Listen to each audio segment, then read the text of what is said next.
Temos feito uma série de monólogos ao longo destes dias, Quinta-feira Santa, Sexta-feira Santa e hoje também, na Quinta-feira Santa, à volta da mesa, recordamos aquilo que seria a dificuldade dos discípulos compreenderem a frase de Jesus: entre mim está aquele que me vai trair. E a pergunta era: serei eu, Senhor? Serei eu? Serei eu que te vou trair, apesar do meu amor por ti? Serei eu que te vou trair, apesar da minha fé? Serei eu que te vou trair, serei eu? Na Sexta-feira Santa, nós recordamos a morte, recordando aqueles que estavam ao pé da cruz. Recordamos o centurião, recordamos um dos sacerdotes, recordamos Cirão de Cirene, que teve que carregar a cruz. E recordamos Pedro, que depois de negar Jesus 3 vezes, se afastou. E hoje vamos recordar os discípulos a caminho de Emaús. Cleopas. E o outro discípulo, que podia ser um amigo, podia ser um dos 12, podia ser... Hoje vai ser Miriam, a mulher de Cleopas. Diz o texto, Lucas 24, 13 e 14. Naquele mesmo dia, 2 dos discípulos de Jesus iam a caminho da aldeia de Emaús, que ficava a uns 11 quilómetros de distância de Jerusalém, e comentavam entre si tudo o que acontecera. Lucas 24, 13 e 14.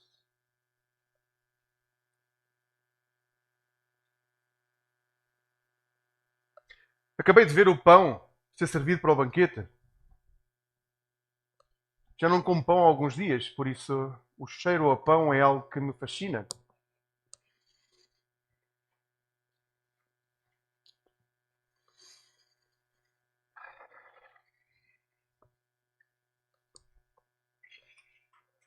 Este cheiro a pão que é tão característico da nossa cultura. E este é um cheiro fantástico quando nós abrimos o pão e os aromas saltam para podermos experimentar através da capacidade que temos de cheirar aquilo que está à nossa volta. Este cheiro a pão, quando ele está quente, espalha-se pela sala. E sejamos sinceros, não há nada melhor do que o cheiro a pão e se houver um bocadinho de azeite ao lado, fazemos uma refeição. O cheiro do alimento, deste cuidado, é cheiro de vida. É o mais básico daquilo que podemos cheirar e provar: pão.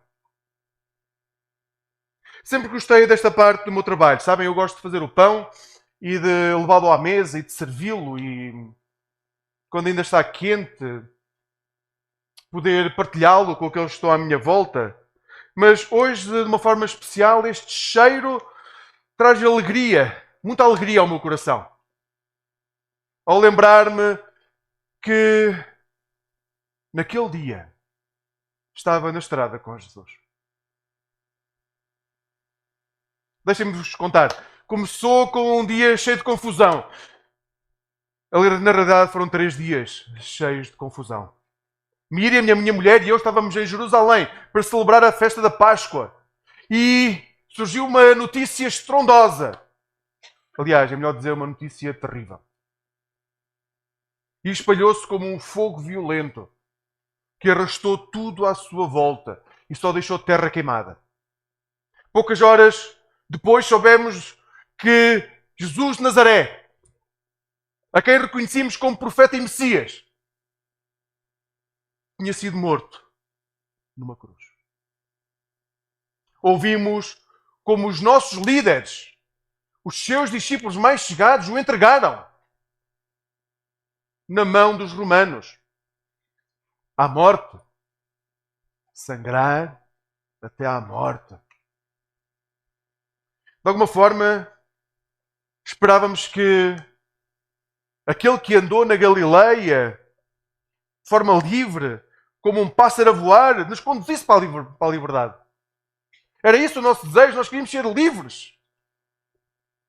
Esperávamos que ele que falou em guardar a espada conduzisse o nosso povo a uma vida de paz.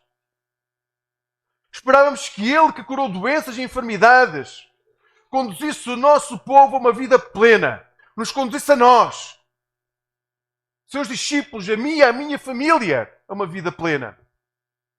Mas as nossas esperanças não existiam mais. Elas não eram nada para além de desejos tolos e esperanças que nunca deviam ter morado no nosso coração. Os que estão no poder mostraram-nos o que acontece a quem quer liberdade. Quem tem liberdade no nosso mundo não tem voz. Quem quer liberdade é oprimido. Quem quer paz e plenitude não é neste mundo que vai ter. Então planeámos sair de Jerusalém no primeiro dia da semana e regressar à nossa cidade, Emaús, a nossa pequena cidade, Emaús. Nós não estávamos a fazer nada naquela grande cidade, já não suportávamos sequer a ideia de ficar no sítio onde o nosso Senhor tinha sido morto, onde estavam aqueles que o tinham traído. Nós não suportávamos a ideia daquele momento. E decidimos sair. Segunda-feira, depois da Páscoa, quando os peregrinos iam regressar, nós iríamos sair de Jerusalém. Nós precisávamos de ir para casa. Para a nossa casa. Mas então uma outra história começa a espalhar-se. E esta já não era como um fogo, era como um vento, suave aroma. Soprou no lugar onde nós estávamos hospedados naquela manhã. Algumas mulheres do nosso grupo chegaram e, cheias de confusão, disseram que o túmulo estava vazio. Que o corpo daquele que lá devia estar não estava lá. Elas voltaram e contaram que tinham tido uma visão de um anjo que tinha aparecido e lhes tinha falado que Jesus estava à nossa espera, noutro lugar. Alguns daqueles que estavam connosco foram ao túmulo. Acho que eles duvidaram das mulheres, mas encontraram exatamente aquilo que as mulheres tinham dito que iriam encontrar. O túmulo vazio. A pedra não estava no lugar, mas não o viram. Mirem e eu se agradámos a um canto. O que é que devemos nós fazer? O que é que vamos fazer? E ela disse-me: o que é que nós podemos fazer? Não há nada para nós aqui. O nosso mestre não está entre nós. E se ficarmos aqui, a única coisa que vamos ter são provações cruéis. São provações que nos convidam a ter esperança onde ela já não existe. Vamos alimentar o quê? Cleópatra. Vamos afundar-nos ainda mais na miséria para descobrir que afinal é exatamente como nós estamos a viver neste momento. Vamos para casa. Vamos para o conforto do nosso lar. E foi isso que fizemos. Naquele dia de confusão, nós decidimos que íamos embora. Íamos para casa. Íamos ter com a nossa família, com aqueles que amamos. Voltar para as nossas rotinas do dia a dia. Fazer o que sempre fizemos. Íamos sair de Jerusalém. Sabem, é uma alegria passear com a minha mulher. Ela gosta de conversar. Eu gosto ainda mais de conversar. E é isso que fazemos durante a viagem. Durante todas as horas que fazemos, percorremos a terra a pé, nós conversamos sobre tudo aquilo que não temos tempo para conversar, porque estamos sempre cheios, rodeados de pessoas. Então aproveitamos as viagens para conversar. Falamos sobre tudo e sobre nada. Mas acima de tudo falamos sobre coisas que são importantes para nós. Naquele dia falámos apenas sobre Jesus. Conversámos sobre o dia em que eu o vi pela primeira vez. Sabe, eu estava com o meu irmão, eu estava a transportar pedras de uma pedreira para a cidade, e porque havia um homem rico que estava a fazer um pavilhão e eu transportava pedras com o meu irmão. Emaús, sabem, é uma cidade que tem fontes termais muito importantes. Então há vários Há várias pessoas com poder que vão construindo casas para fazer termas, de forma a que outros visitantes, principalmente de Jerusalém, se possam deslocar até Emaús para fazer banhos e possam relaxar um pouco. Então eu e o Marcos trabalhávamos nisso, carregávamos pedra. Um trabalho duro, mas digno.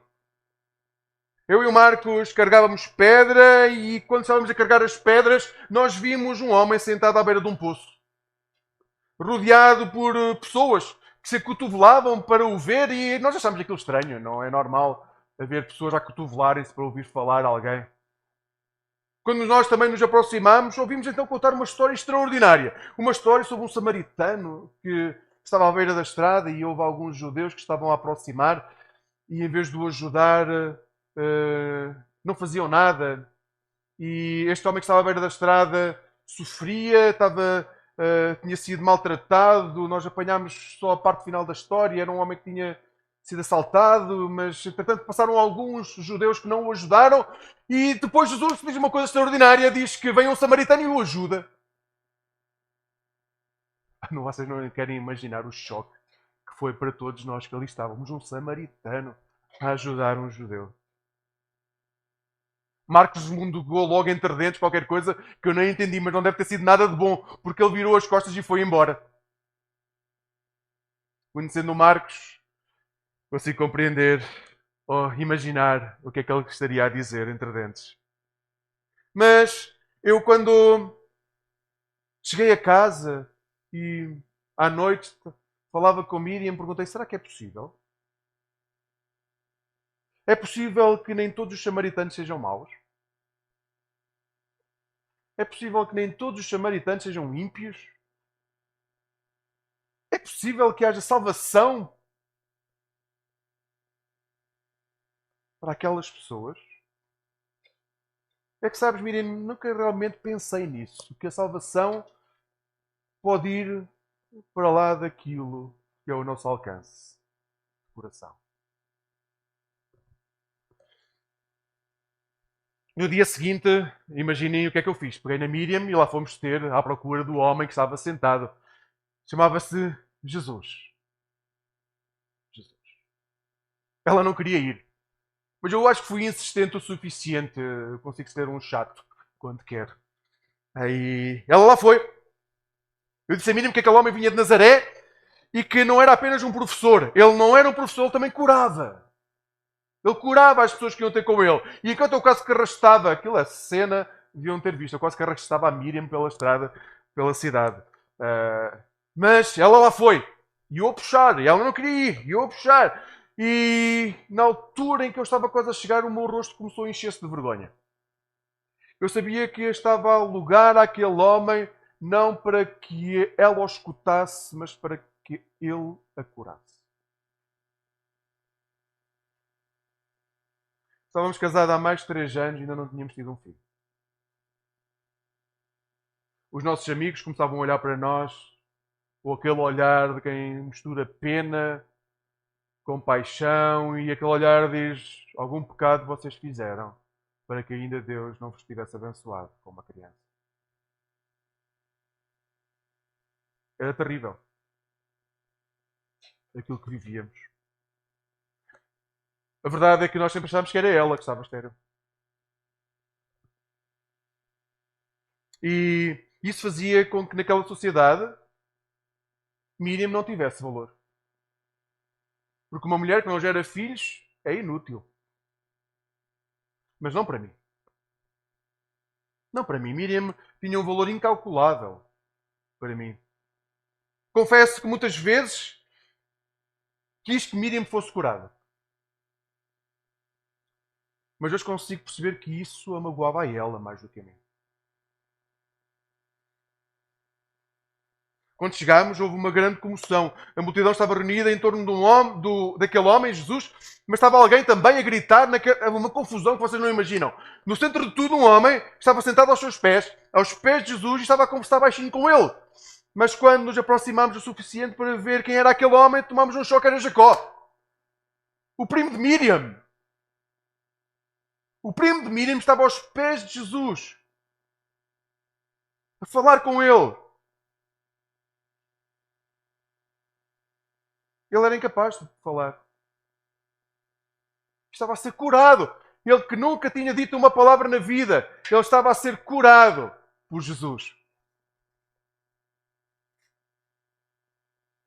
Aquele que era visto também como alguém que não merecia estar entre a sociedade porque algum pecado devia ter feito para que Deus lhe tivesse tirado a fala.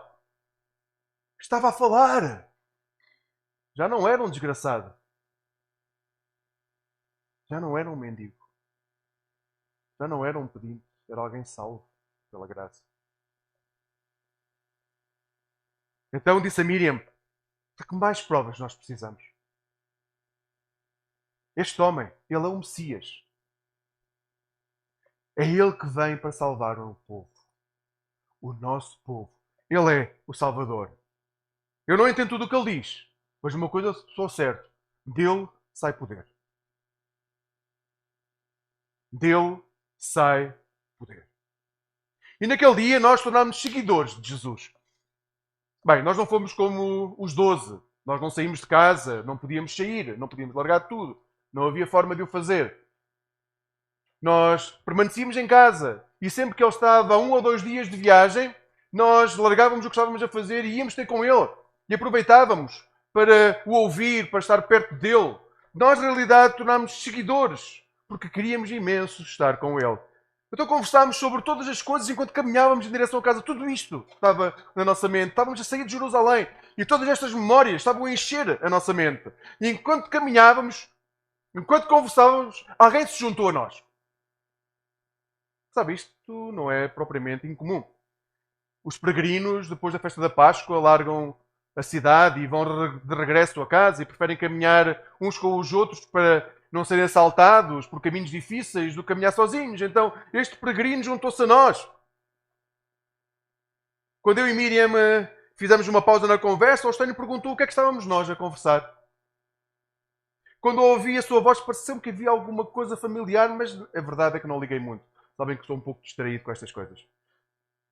Na nossa cidade, todo o mundo era parente de alguém, por isso era normal toda a gente se conhecer.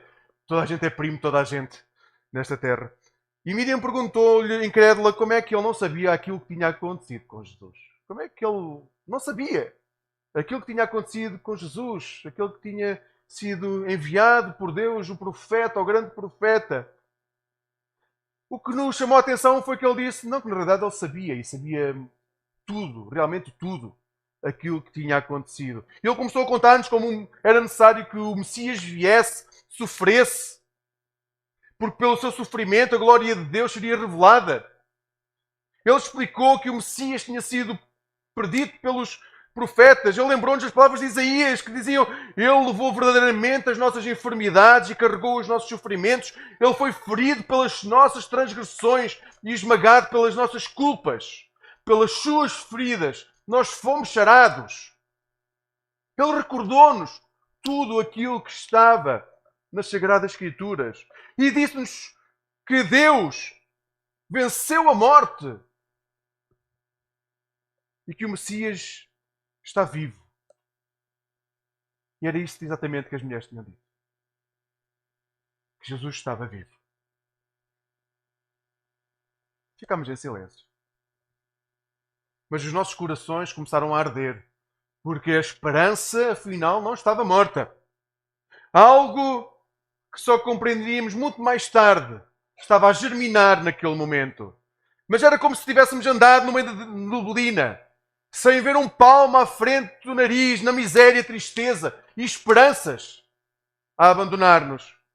Mas agora o sol começava a brilhar. E quando o sol brilha, a nossa face aquece. E nós passamos a compreender aquilo que antes não compreendíamos. Começamos a ver o que antes estava na escuridão. Ao aproximar-nos da nossa aldeia, o estranho despediu-se de nós. Mas não podíamos suportar a ideia de não continuar a conversa que estávamos a ter.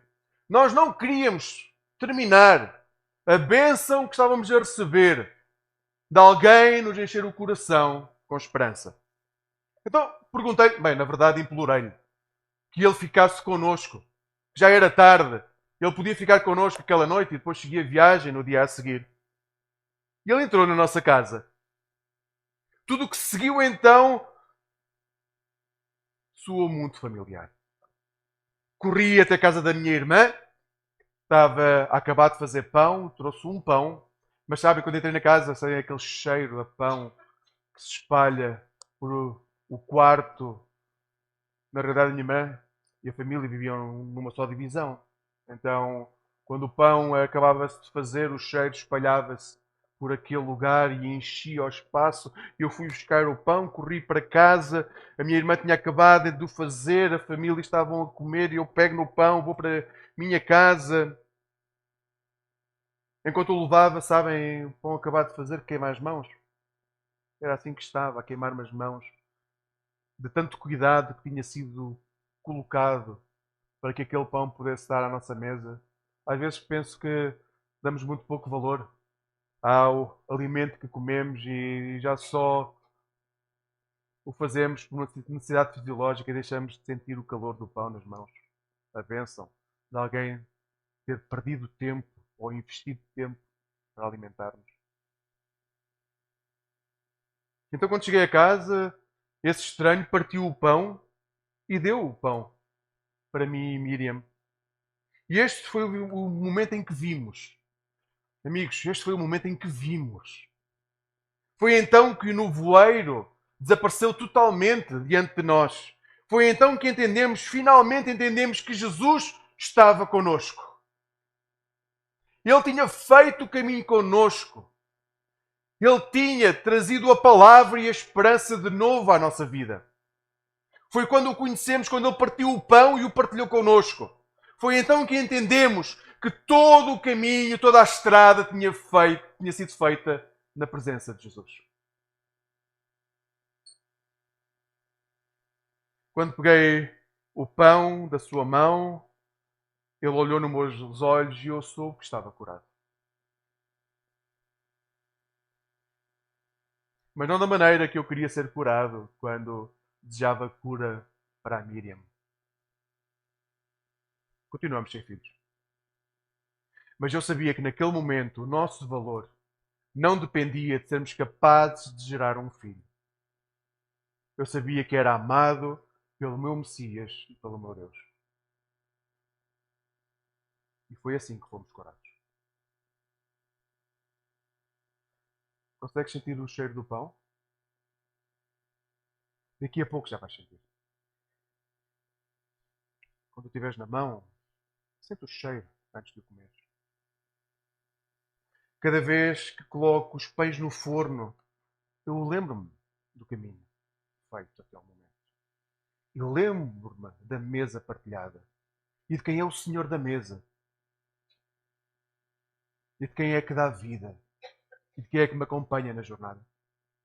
Cada vez que aquele cheiro a pão enche a nossa casinha, eu sei que Ele ainda está connosco, Ele está sempre connosco. Ele nunca nos deixa sós. Cada vez que eu e Miriam caminhamos juntos, eu sei que Ele está lá ao nosso lado. Eu sei que Ele está lá. E que verdadeiramente Ele nos conduz para a liberdade, para a paz e para a plenitude. E por tudo isso, sempre que pego no pão, eu dou graças.